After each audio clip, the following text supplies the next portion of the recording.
questa configurazione abbiamo il personaggio Secutor preso dal manuale, e quindi avremo in mano, oltre alle 4 carte azione che hanno tutti queste con la barra verde, alcune carte combattimento che sono 2 tipi, o queste con la barra rossa da 0 energia, o queste con la barra viola da 1 energia. Il numero di carte ovviamente è definito dal personaggio, in questo caso dal Secutor. Avremo poi sulla scheda del personaggio i valori delle abilità e i valori delle capacità del personaggio stesso. Infine abbiamo 2 carte oggetto, il Secutor usa una spada e uno scudo, che danno dei bonus all'attacco e alla difesa, e 2 carte personaggio, una a colori che rappresenta il mazzo dei punti ferita, e quella in bianco e nero dove si mettono sotto gli scarti. La prima cosa che si fa all'inizio del turno è definire quante carte ci sono nel mazzo dei punti ferita. Ovviamente questo si fa segretamente. Io piazzo 2 carte in modo tale che il mio personaggio adesso ha un totale di 5 punti ferita. Se prende 5 danni o più ovviamente muore. Adesso sono pronto a iniziare. Il meccanismo del round è abbastanza semplice. Si sceglie una carta azione, si fa nascosta. Se c'è una dichiarazione di attacco contro un avversario si possono, se si vuole, aggiungere delle carte combattimento. Questo praticamente rappresenta la mia mossa di attacco nascosta. Il difensore fa lo stesso, dopodiché l'attaccante per primo gira le carte e dichiara il proprio valore di attacco, che vedremo fra breve come si calcola. Il difensore gira le carte e dichiara il proprio valore di difesa, e si vede se il colpo ha avuto successo o meno. Andiamo a vedere un esempio. Ovviamente la mia miniatura si trova distante dall'altra, quindi in primo luogo io devo raggiungere il mio avversario. La cosa più semplice da fare per muoversi è usare la carta azione movimento. In questo caso la gioco direttamente perché non c'è una dichiarazione di attacco. Come si vede dal diagramma in basso, perché questa è la parte in basso della carta, si usa quando si attacca, la parte in alto quando si difende, io posso muovermi in tutte le direzioni fino a 3 movimenti. Quindi per esempio posso fare 1, 2, ruoto di uno step, perché ogni movimento posso ruotare in uno step, e sono pronto a affrontare il mio avversario. In questo caso però lascio l'iniziativa all'avversario, che toccherà a lui, quindi preferisco fare un modo diverso per muovermi, esiste, è quello di utilizzare l'abilità, la capacità velocità, che questa è indicata col piede. Il Secutor ha 5 punti di velocità, che vuol dire che può consumare ad esempio 2 punti per muoversi, e ciò va indicato immediatamente sulla scheda, quindi da 5 si passa a 3 punti, e fatto questo può dichiarare un attacco giocando una carta. Ad esempio io gioco questa carta combinata con altre 3 carte sopra, questo è il mio attacco. Il difensore fa lo stesso, perché andiamo a vedere che cosa ho fatto. Allora, io ho giocato 3 carte combattimento da 1, un'energia, combinata con la forza, e la forza trae beneficio proprio dalle carte combattimento giocate, quindi ho fatto un attacco di 3 punti, 1, 2 e 3, perché ho giocato la forza. Questo valore di 3 ottiene un bonus dagli oggetti. Gli oggetti danno un bonus all'attacco e alla difesa. Si sommano i bonus all'attacco perché ovviamente sto attaccando, quindi 4 più 1 5, più 3 8. Il mio attacco è da 8 punti. Poi, se voglio, perché non è obbligatorio, posso aggiungere il mio valore di offesa. Il Secutor a 5, se lo uso scende immediatamente a 4. Vedete che il personaggio man mano che utilizza cose si va consumando, si va affaticando, quindi la prossima volta che userò l'attacco avrà un valore di 4, e quindi avrò 3 più 5 più 5, 13 come valore offensivo. E questo è il calcolo del mio attacco. Il difensore farà lo stesso e vedremo se io ho fatto di più o di meno. Ipotizziamo che ho fatto di più, e quindi provoco del danno. Il danno provocato è pari a 1 più la metà delle carte. Ho giocato 4 carte, quindi sono 2 punti più 1 3. Ho fatto 3 danni al mio avversario. Il mio avversario dovrà prendere il suo mazzo dei punti ferita e scartare, quindi eliminare dal gioco, un totale di 3 punti ferita. I punti ferita sono queste carte con lo scudo, non si danno il resto, quindi se fossi io al suo posto dovrei scartare queste 2, oppure, come avevo accennato in precedenza, scartare un oggetto per il valore dei punti ferita corrispondenti, o un insieme delle 2 cose come preferisco. Questa è come si paga. L'attaccante ottiene un punto vittoria per aver attaccato, quindi anche se manca ottiene comunque un punto vittoria, e poi ottiene un punto per ogni danno provocato, quindi in questo caso altri 3, perché è un attacco onorevole di fronte, mentre gli attacchi alle spalle disonorevoli fanno perdere punti vittoria. Questo è un ipotetico primo round. Si prendono le carte giocate da combattimento e si mettono negli scarti, e la carta invece azione la si mette girata, in questo caso la metto qui perché ho una configurazione un po' stretta, insomma girata sul tavolo. Ipotizziamo che il mio avversario faccia un'altra azione, magari si è spostato qui e mi ha attaccato, e passiamo al secondo round del secutor, così da completare tutto il turno. A questo punto io devo giocare un'azione. Posso ovviamente giocare le azioni che ho in mano, e ovviamente ne sono rimaste 3, che sono il movimento per muovermi fino a 3, come ho già detto prima, fino a 3 esagoni, oppure 2 azioni di attacco residue. Ho l'attacco di destrezza, che dipende, il cui valore dipende dalle carte che ho in mano, quindi non sono molto ferrato in questo momento, e un attacco di furia. L'attacco di furia dipende invece dai punti sangue che sono indicati sulla scheda del personaggio. Più consumo punti, più un bonus a colpire, quindi questa potrebbe essere un'azione indicata. E altra cosa che posso fare è riposarmi, in questo caso prendo una carta azione e la gioco girata, quindi non è più disponibile in questo turno, e mi riposo e posso recuperare 3 elementi. 3 elementi vuol dire 3 carte utilizzate, o un insieme o una carta utilizzata e 2 punti del personaggio, o insieme, insomma le due cose come preferisco. E quindi posso recuperare i miei valori, questo è il modo in cui ci si riposa. E ipotizziamo che io faccio un attacco invece di questo tipo e aggiungo 2 carte così.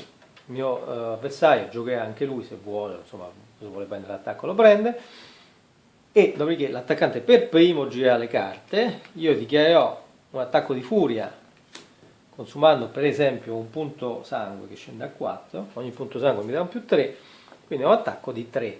In questo caso la furia non trae il beneficio dalle carte giocate insieme, comunque giocare le carte ha senso perché se l'attacco riesce mi permette di fare più danno, in più bisogna sempre considerare che c'è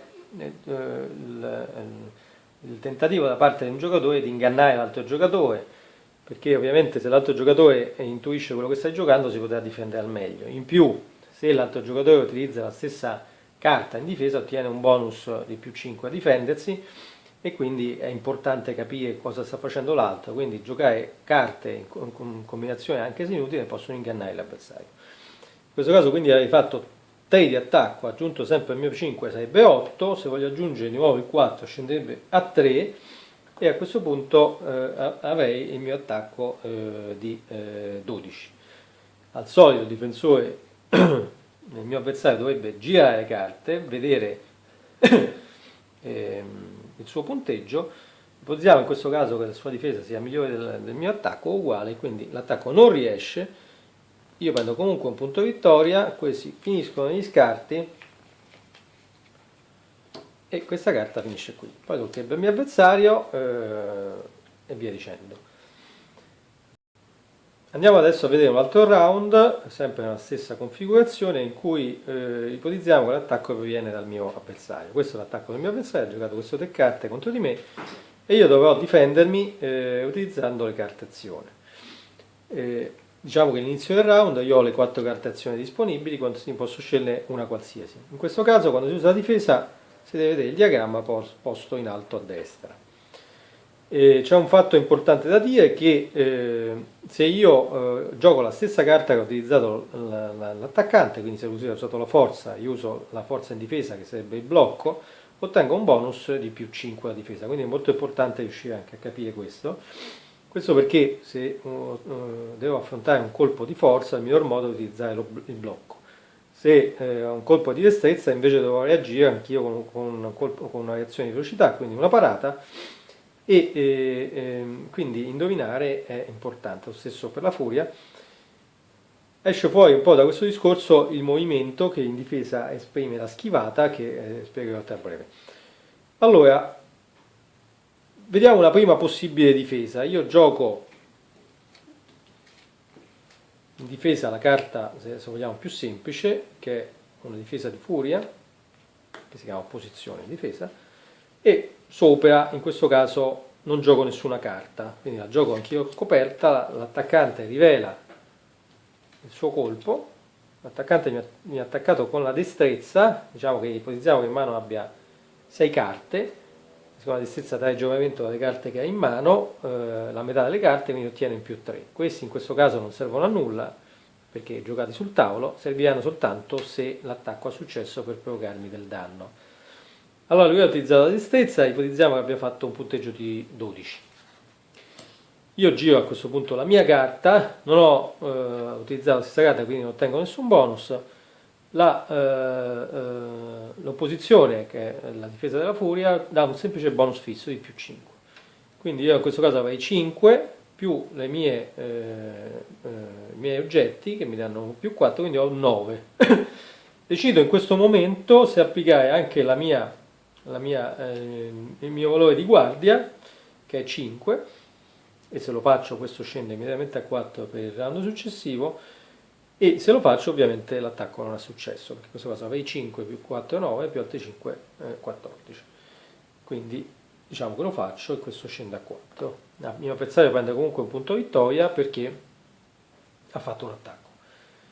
Facciamo un'altra ipotesi in cui io invece della furia utilizzo la destrezza, che è la carta schivata, che è una carta molto importante perché si può applicare a molti tipi di attacco. La schivata funziona così, che il valore dell'attaccante si dimezza, quindi il suo 12 diventa 6. Però io non posso usare gli oggetti per schivare, anzi in teoria gli oggetti dovrebbero darmi una penalità di ingombro, ma insomma non posso utilizzarli. Quindi praticamente il suo attacco è 6 e io devo pararlo col mio valore di guardia o con le carte speciali. Per questo caso stiamo vedendo semplicemente il gioco semplificato. Quindi in questo caso il suo attacco avrebbe successo, perché il suo 6 io ho 5 o addirittura 4 in guardia e l'attacco entrerebbe. C'è anche il piede però, perché io posso ottenere un bonus di più 2 consumando i piedi, che danno maggiore velocità alla mia schivata. In questo caso quindi io uso un piede, questo scenderebbe a 2, sempre consumando il mio personaggio, e quindi lui avrebbe 6 in attacco e io avrei più 2, più 4, 6, quindi avrei